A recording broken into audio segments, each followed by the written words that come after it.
sampai nggak sholat subuh, balas syaitanu fi udhunih, setan kencing di telinganya. Tertulis di sini, toilet setan.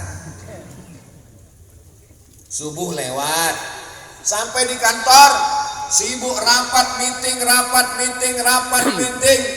nggak sholat duha, nggak sholat isyraq, nggak sarapan. Sampai siang, rapat meeting, visi misi, target ke depan, berapa penjualan. Akhirnya nggak sholat zuhur, ruangannya ber-AC, minum, makan, cemilan, perut kenyang tapi gizi kosong. Akhirnya sore pulang, lembur. Kata atasan, mohon maaf beban kerja kita, target belum tercapai, malam ini kita lembur. Maghrib lewat, isya nanti ajalah di rumah. Sholat apa namanya? Sholatnya jamak kolektif. Kita tahunya cuma ada jamak takhir, jamak takdim, jamak qosor. Ini jamak kolektif, subuh, zuhur, asar, maghrib di waktu isya. Pas ditanya, mazhab apa ini? Mazhab Soekarno. Kasihan sekali Bapak proklamator kemerdekaan kita, Presiden Insinyur Soekarno. Semua kekeliruan, kesalahan dinisbatkan pada dirinya. Nanti beliau akan menuntut di padang mahsyar, baru tahu. Kalau sesat aja, nggak usah ngajak Presiden Soekarno.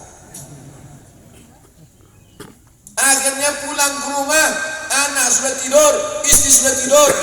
Hari berubah jadi pekan berubah jadi bulan berubah jadi tahun, berminggu, berbulan, bertahun. Akhirnya ke rumah sakit, diperiksa sama dokter. Kata dokter, Bapak kena penyakit mah akut, nggak sempat makan gara-gara sibuk nyari makan. Aneh manusia ini, saking sibuknya cari makan sampai nggak sempat. Duit yang bertumpuk di rekening tadi diserahkan ke dokter spesialis. Makanya saya punya jadwal ceramah di IDI, Ikatan Dokter Indonesia. IDI itu Ikatan Dokter Indonesia, bukan Ikatan Dukun Indonesia. Dokter-dokter itu duitnya banyak. Kenapa? Orang yang sakit perut ngasih ke dokter, orang yang sakit jantung ngasih ke dokter. Dokter nyerahkan kemana? Dokternya membangun sekolah tahfiz Quran, dokternya buat amal-amal soleh. Nah, itu untuk menyenangkan hati dokter biar dia nggak marah ke saya. Sudah jam 6, hadisnya belum sampai 1. Ternyata kalau kita ceramah di depan orang yang hatinya bahagia, kita ikut dapat kebahagiaannya. Saya beberapa kali ceramah di depan orang yang suntuk, saya ikut suntuk. Kapan itu? Ceramah menjelang buka puasa. Saya pun suntuk, semuanya berkerut ini. Rasanya jam itu nggak bergerak, lama. Kalau saya akhirnya terdengar azan, Allahu Akbar, Allahu Akbar. Demikianlah kultum menjelang berbuka ini saya sampaikan. Allahumma laka sumtu wa bika amantu. Datang panitia, mohon maaf Pak, itu azan handphone. Selesai acara buka bersama, saya sampaikan ke jamaah, saya tadi waktu tausiah menjelang berbuka itu rasanya lama sekali. Kata jamaah, kami yang mendengarkan lebih lama Pak. Tapi rupanya tausiah di depan orang yang hatinya bahagia, waktu berlalu tak terasa. Tapi kita selesaikan hadis. Hebat Masjid Darul Muhsin ini. Disiapkan kitab Riyadhus Shalihin, disuruh bacakan, kitabnya tebal, hadisnya cuma 1.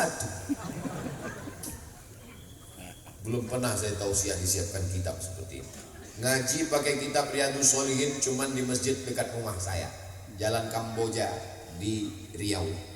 Musola 1, masjid 2, musola 3, masjid 4. 1 bulan saya ngaji Riyadhus Shalihin. Yang nggak bisa langsung mengikuti dari Bandung bisa melalui streaming channel Ustadz Abdul Somad Official setiap Rabu subuh. Subscribe, like, share, and comment. Siap. Nikmat yang kedua yang banyak hilang adalah wal faragh, yaitu nikmat waktu kosong. Maka selagi waktu kosong, ibu kok nggak pernah ngisi pengajian, ibu kok nggak pernah datang ke Darul Musinin pengajian, Bu? Saya sibuk, ada rapat di kantor. Nanti kalau udah pensiun ya, yang udah pensiun juga nggak pernah datang. Ibu kan udah nggak kerja lagi, iya. Kok nggak pernah datang? Cucu Pak Ustaz. Dulu nggak ngaji karena anak. Yang kebetulan nasibnya sama seperti yang saya sampaikan ini, tolong jangan, saya nggak dapat bocoran, nggak ada panitia ngasih tahu, tolong sampaikan yang cucu-cucu. Ada ibu psikolog, saya suka mendengar tausiah ceramahnya. Apa kata beliau? Allah tidak menciptakan nenek untuk menjaga cucu, karena tidak ada perangkat itu di dalam kepala nenek. Karena kalau ibu yang jaga anaknya, anaknya main handphone, si ibu nari, jangan main handphone. Tapi kalau nenek, anak cucunya nangis, yang penting dia marah. Karena nenek tidak disiapkan untuk menjaga cucu. Tapi saudara-saudara saya, teteh-teteh yang sibuk belum bisa untuk membayar babysitter, mungkin titip sebentar karena menolong waktu. Tapi kalau bisa, kau carilah orang yang sanggup menjaga. 50% uang AA, 50% uang teteh untuk menjaga anak kita. Ibu kita biarkanlah dia beribadah. Dulu dia nggak sholat karena kainnya bernajis karena kencing kita. Sekarang dia nggak sholat duha lagi karena kencing anak kita, guys. Gimana kita berbakti kepada orang tua? Nenek tidak pernah menolak cucu, karena yang paling sayang sama anak adalah nenek. Mereka sayang. Belum ada nenek yang menggantung cucunya, kan? Sayang. Makanya penyakit yang paling mengerikan adalah penyakit gak bisa ngikat tali sepatu. Lebih parah daripada penyakit virus HIV AIDS, penyakit gak bisa ngikat tali sepatu. Penyakit siapa itu? Penyakit cucu yang dibesarkan nenek. Karena nenek selalu tahu apa yang diinginkan cucu. Belum makan, belum minum, belum akhirnya mengikat tali sepatunya pun dia tidak bisa.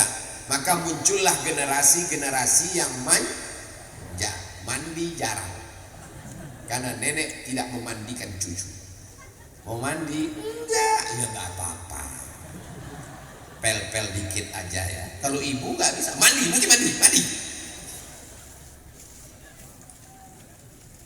Ibu yang membesarkan cucu bukan berarti nggak ada pahalanya. Jangan sampai, saya nyesal mendengar ceramah Ustaz Somad itu. Kalau tahu gini saya datang dari kemarin biar cucu saya ini diambil maknya. Hadisnya rawahu Muslimun, ada dalam kitab Sahih Muslim. Hadisnya ada dalam Sahih Muslim, tapi dalam terjemahnya HR Bukhari. Tolong penerbit buku yang sampul warna merah halaman 53, nanti kalau dalam cetakan berikutnya tolong diperbaiki, karena teks aslinya Muslimun. Kenapa terjemahnya Bukhari? Lalu kemudian barisnya juga kacau. Yang pertama as-sihhata, yang kedua wal firaghi, maghbunun fihi ma katsirun minan nas, as-sihhatu wal firagh. Ya, jadi ada beberapa kesalahan cetak yang perlu diperbaiki. Saya tidak ingin menjatuhkan penerbitnya, ini kritik membangun, memperbaiki.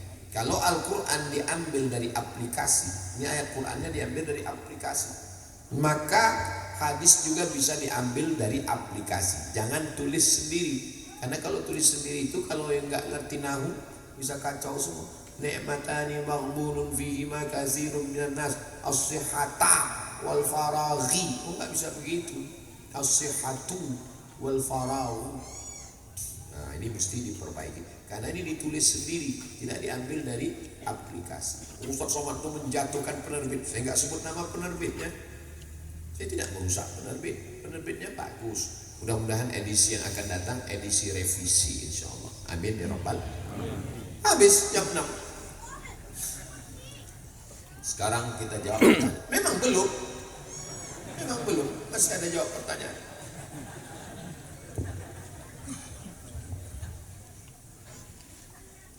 Kalau sholat yang pernah ditinggalkan itu lupa, ada